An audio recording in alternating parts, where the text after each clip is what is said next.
warahmatullahi wabarakatuh. Waalaikumsalam warahmatullahi wabarakatuh. Apa kabarnya kalian semua? Karena kita masuk di materi hari ini, kalian masuk di semester genap. Ini adalah pembelajaran di semester genap awal, adalah materi tentang penelitian sosial.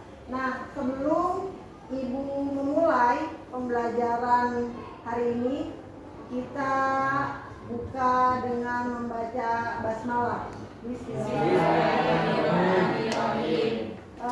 Berikutnya, Ibu akan mengabsen kalian satu persatu. Apakah ada dari kalian yang tidak hadir hari ini?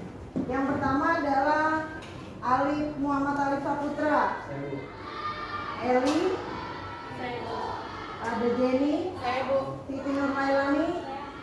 Afifah, Dea, Ikfa, Siti Lutfia, Rizky Hamami, Muhammad Hendi. Alhamdulillah hari ini hadir semua. Kalian dalam keadaan sehat, tidak ada dalam keadaan yang sakit ya. Oke.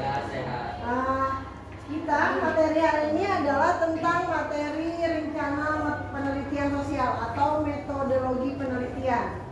Nah, di sini kita ada tujuan dari pembelajaran. Tujuan dari pembelajaran metodologi penelitian adalah yang pertama mengenal dan memahami konsep yang berkaitan dengan kehidupan masyarakat. Kita akan meneliti tentang konsep yang ada di masyarakat. Tujuan yang kedua adalah mengaplikasikan teori pendekatan dan metode ilmu yang humaniora tentang penelitian yang sederhana. Yang ketiga, tujuan pembelajarannya adalah berpikir logis, kritis, dan rasa ingin tahu kalian. Nanti kalian akan ingin tahu bagaimana sih, apa sih penelitian sosial itu. Yang keempat adalah kita akan memahami definisinya, definisi dari penelitian sosial itu sendiri. Yang kelima, tujuan terakhir adalah tujuan pembelajaran dari metode penelitian sosial adalah memahami jenis-jenisnya. Jadi kalian akan tahu metodenya seperti apa, memahami jenisnya seperti apa. Nah, selanjutnya kita akan melihat, perhatikan materi tentang penelitian sosial. Lihat, kalian mungkin tahu tentang para siswa sedang melakukan penelitian di laboratorium. Ini mungkin jurusan IPA sedang melakukan, pengen tahu, mengetes tentang biasanya dia akan meneliti tentang tahu NaCl, ya. Dia pengen mengetahui apa itu seperti apa bahannya, dengan apa menggunakan alatnya, seperti itu. Ada definisi tentang penelitian menurut para ahli. Menurut Marzuki, penelitian adalah suatu usaha untuk mengumpulkan dan mencari dan menganalisis fakta mengenai suatu masalah. Jadi kalian ingin tahu, mencari seperti apa sih, terusnya bagaimana mengumpulkan faktanya seperti apa. Kalau penelitian sosial tidak boleh dikarang-karang, wajib hasilnya valid. Kalau tidak valid, dengan kata lain, berarti penelitannya gagal atau nol. Nah, contohnya kalau menurut Supranto, penelitian sosial adalah suatu bidang ilmu pengetahuan atau kegiatan yang dijalankan untuk memperoleh fakta atau prinsip dengan sabar dan hati-hati. Jadi peneliti itu harus sabar, tidak boleh ujuk-ujuk meneror yang namanya responden, karena dalam penelitian itu ada responden, ada peneliti, ada objeknya, tempatnya di mana. Ya, jadi kita tahu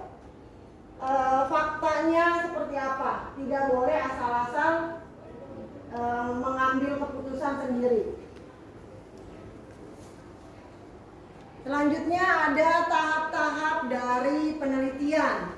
Yang pertama, tahapnya adalah menyusun rancangan penelitian. Kalian dengan otomatis, kalian sebagai peneliti harus merancang seperti apa sih kita mau mengambil judul apa. Contohnya misalnya kenakalan remaja. Otomatis sebagai peneliti kita harus merancang penelitian. Mau apa yang akan kita tanyakan? Seperti di mana tempatnya? Terus kenapa sih kita merancang penelitian berarti harus membuat yang namanya hipotesis. Hipotesis adalah dugaan sementara dari seorang peneliti. Jadi sebagai peneliti kita harus mempunyai bayangan bahwa apa saja yang akan kita buat bertanya dengan responden. Yang kedua adalah pelaksanaan penelitian. Yang kita mau cari, yang mau kita dapatkan informasi di mana? Apakah di wilayah Jakarta atau wilayah Jawa Barat? Kalau misalnya kita menggunakan satu tempat menunjukkan pelaksanaan penelitiannya pada bulan Maret, tempatnya ada di Jakarta, kita jangan terlalu sebagai peneliti harus mencari tempat fokusnya agar tidak melebar sebuah penelitian, agar mempermudah juga si peneliti. Jadi tidak Jakarta, kita pelaksanaannya tanggal 3 Maret di mana? Di Pademangan, Jakarta Utara. Berarti yang kita teliti adalah daerah Pademangan saja, tidak Pademangan terus nanti Ancol terus nanti Priuk. Kalau Jakarta Utara berarti kan luas cakupannya ya. Kalau misalnya Pademangan berarti dengan otomatis hanya Pademangan saja. Menyusun laporan yang ketiga. Setelah kita merancang seperti apa mekanismenya, terus kita tahu posisi tempatnya di mana, kapan pelaksanaannya, lalu kita membuat laporan. Laporannya seperti apa? Sama seperti kalian membaca buku. Biasanya kan kalau di buku ada kata pengantar, ada daftar isi, ada bab 1, pendahuluan, latar belakang, sampai penutup. Apa aja sih isinya? Kalau pendahuluan berarti dengan otomatis kalian membuat detailnya dulu. Pendahuluan yang kalian sudah teliti.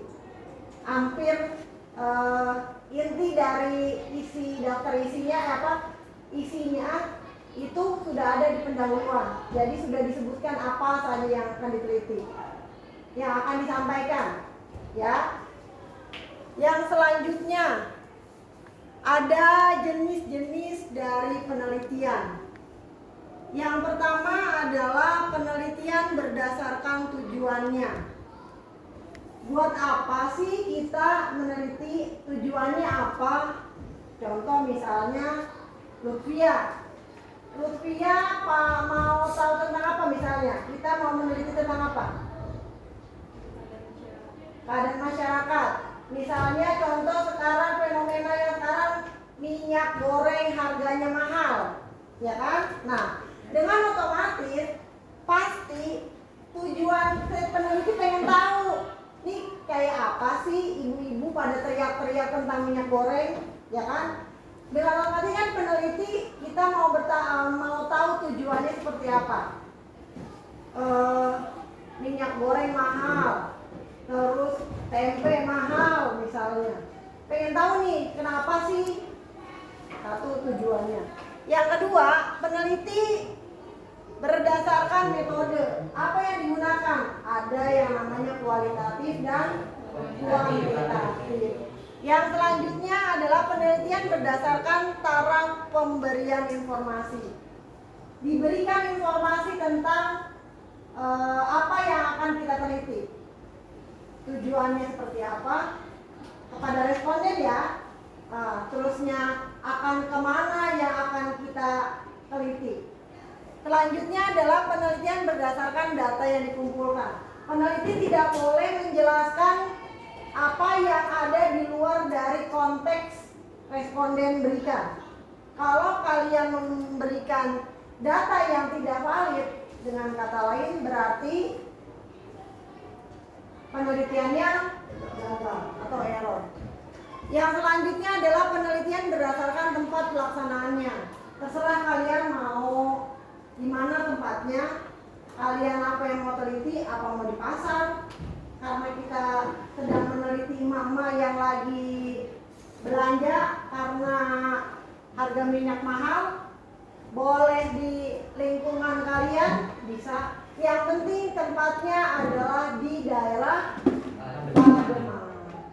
Cukup sampai sini atau ada pertanyaan dari kalian? Silahkan. Atau ibu yang bertanya? Paham semua? Paham? Ibu akan bertanya? Nah, kalau kalian sudah memahami tadi tentang penelitian, apa sih yang dimaksud dengan perencanaan penelitian? Ada yang tahu? Perencanaan penelitian?